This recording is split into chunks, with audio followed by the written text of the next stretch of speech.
Se bem que, pessoal, olha só, acho que nesse finalzinho de aula dá para te mostrar a ideia mais importante da área de estática.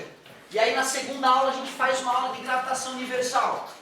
Olha só, decomposição de vetores nós já vimos e usamos ao longo do curso já várias vezes. Então eu quero acreditar que todos conseguem decompor um vetor. Legal. Momento de uma força. Já te expliquei momento de uma força? Não, né?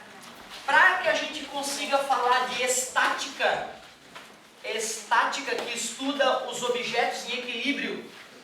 Em equilíbrio, força resultante igual a zero. Essa é a condição de equilíbrio para corpos, para pontos materiais. Mas observem que se eu tenho um corpo extenso, mesmo que eu execute uma força igual para cima e para baixo, 10 newtons para cima, 10 newtons para baixo. Se ele é um corpo extenso, ele pode não estar em equilíbrio, né? Mesmo com a resultante zero. Por isso que eu vou ter que te mostrar o que é momento de uma força para que tu entenda que eu vou ter que respeitar essas duas condições para o equilíbrio de corpo extenso. Equilíbrio de corpo extenso. Essas são as duas condições de equilíbrio para corpo extenso. Já ponto material é aquele corpo que a dimensão é tão pequena que é desprezível. Nesse ponto material basta que a força resultante seja zero. Mas quando o corpo é extenso eu tenho que respeitar duas condições. Força resultante zero, a gente só precisa de decomposição para matar essa charada. Por isso que eu vou te mostrar o que é momento de uma força. Momento de uma força é a grandeza física que mede a capacidade que uma força tem de girar um objeto.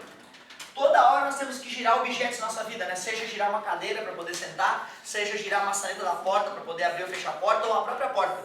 O abrir e fechar da porta é aplicar uma rotação na porta. Para a gente medir o quanto que uma força pode rotacionar um objeto, vamos pensar numa situação bem lógica. Uma barra de madeira, uma barra, um braço de alavanca, que pode girar naquele ponto. Eu instalei um parafuso, mas está bem frouxinho, então essa barra pode girar. Aí eu vou lá e aplico uma certa força, com um ângulo alfa em relação ao horizontal, em relação ao próprio braço de alavanca.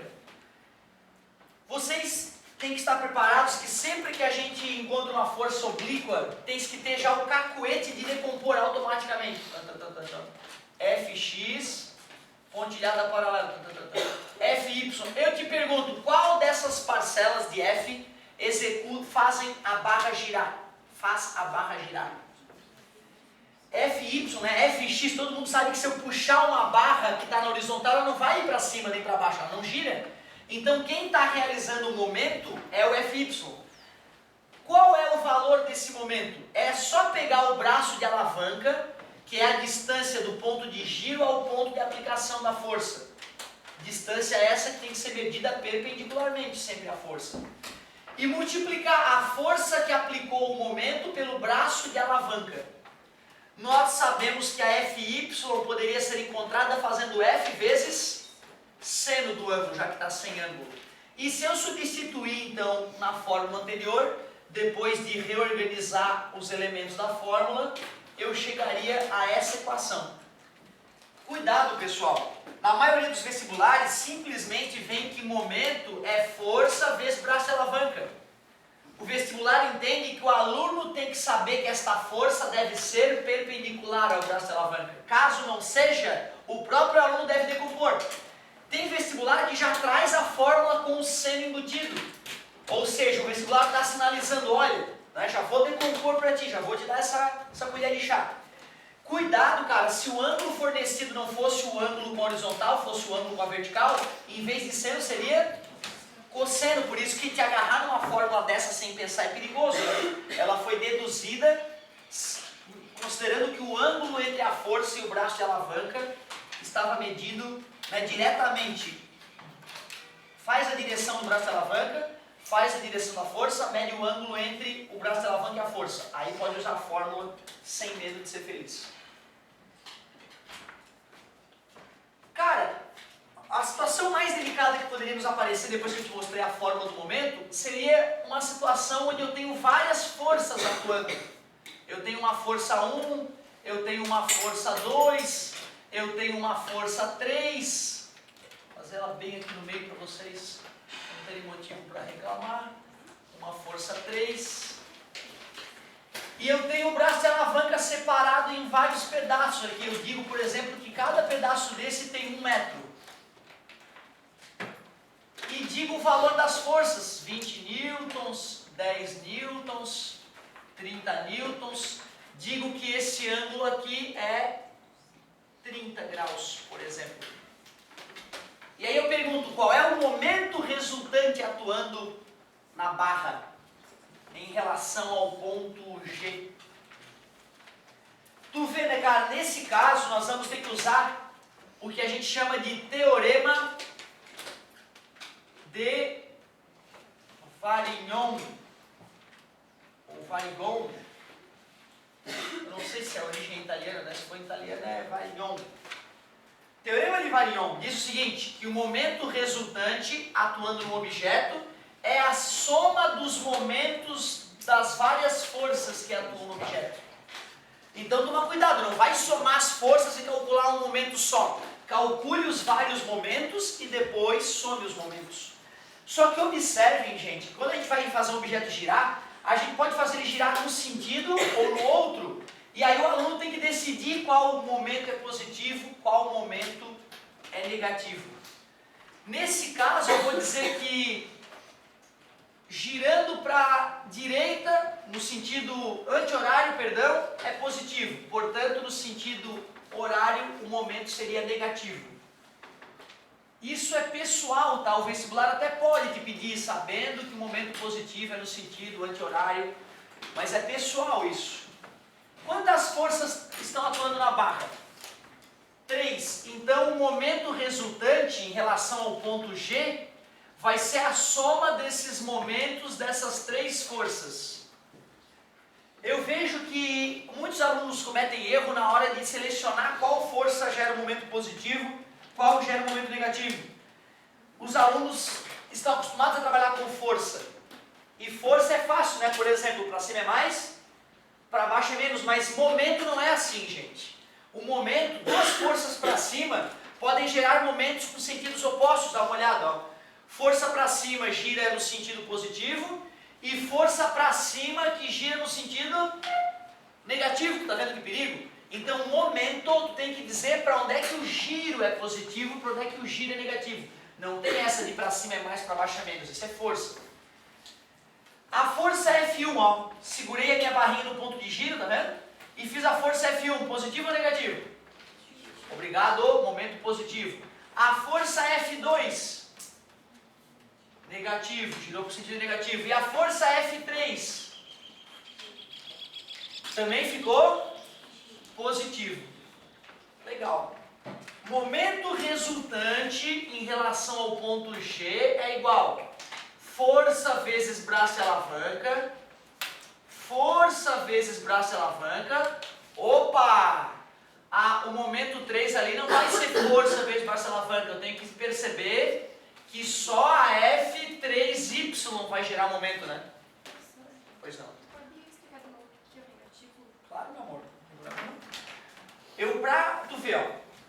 No momento, eu tenho que entender que girar para um lado vai ser positivo, girar para o outro vai ser negativo. Para não ter dúvida disso, eu recomendo o aluno pegar o objeto que ele está usando para escrever no dia do vestibular, segurar com os dedos em forma de pinça o ponto de giro e usar o outro dedo para aplicar força. E ver para onde é que a barra gira. Se ela gira no sentido da seta, a gente diz que é positivo. Quando eu apliquei a força F2, era uma força para baixo, né? E aí, ao aplicar essa força, eu percebi que girou no sentido oposto, tá vendo? Por isso que eu disse que era negativo. É esse ponto que é um ponto delicado. Eu percebo bastante gente confundindo nisso. Então, eu acho que a maneira mais segura é fazer na hora mesmo, com o lápis, com a caneta ali, para não ter dúvida. Professor, Pois não? eu não poderia considerar que o sentido horário positivo e anti-horário negativo? Poderia. E não vai mudar a interpretação da resposta, por incrível que pareça. Depois vamos ver o que aconteceria se eu tivesse feito o contrário e vamos interpretar as respostas para a gente ver se vai diferenciar, se vai dar diferente, certo? Ótima observação também. Tudo bem para vocês, galera, que a parcela da F3 que produz momento é a F3Y? Então, para não ter que usar o seno na fórmula, eu já fiz a decomposição aqui, F3Y vezes braço de alavanca. Posso separadamente decompor a F3. F3Y é F3 vezes, como está sem ângulo, seno de 30. A F3Y é 30 vezes 0,5. A F3Y deu 15 newtons. Momento resultante em relação ao ponto G igual força F1, 20. Braço de alavanca para essa força F1, 1 metro. Força F2, 10. Braço de alavanca, 2. Isso também é perigoso, te confundir no braço de alavanca. F3Y, já decompus, 15. Braço de alavanca, 3 metros. Momento resultante em relação ao ponto G, 20, menos 20, mais 45. O momento resultante em relação ao ponto G deu 45 Nm. Né? Como o momento é força vezes distância, é Newton vezes metro. Nesse caso não dá para dizer que é Joule, tá, pessoal? Então cuidado, hein? No momento, Newton-metro é Newton-metro. Na ideia de trabalho, que é força vezes deslocamento, vezes o cosseno do ângulo, esse Newton-metro a gente chama de Joule, porque representa a energia. Aquele Newton-metro não representa energia, né? Representa uma capacidade de rotacionar. Então tu não tem o direito de chamar esse de Joule, tá, pessoal? Interpretação. A barra gira no sentido anti-horário, né? E que poder de rotação essa barra tem? 45 Newton por metro. Tu vê, né? Eu poderia fazer uma força só de 45 newtons aqui, ó, a 1 metro do ponto de giro. Daria o mesmo resultado que essas várias forças, aceitam? Se nós tivéssemos usado o sentido positivo como o sentido oposto, a resposta ficaria menos 20, mais 20, menos 45. E o momento resultante em relação ao ponto G daria menos 45 Nm. O aluno desatento poderia pensar, vice, professor, vice, deu errado, deu diferente. Eu diria não. Na solução inicial, nós concluímos que girava no sentido anti-horário com este momento. Agora eu concluí que continua girando no sentido anti-horário, né? Porque o mais é no sentido horário. Então, menos continuou com a mesma interpretação física. No final das contas, a barra vai girar desse jeito, com este momento de módulo 45 Nm.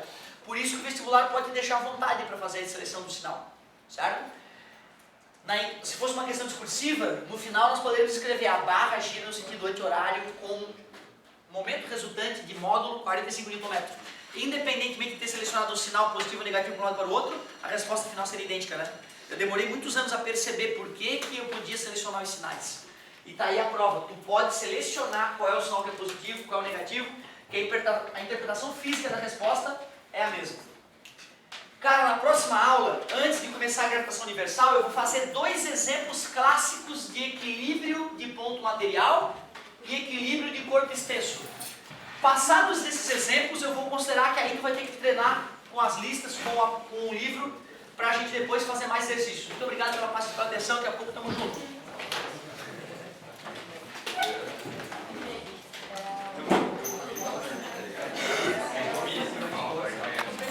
Oi.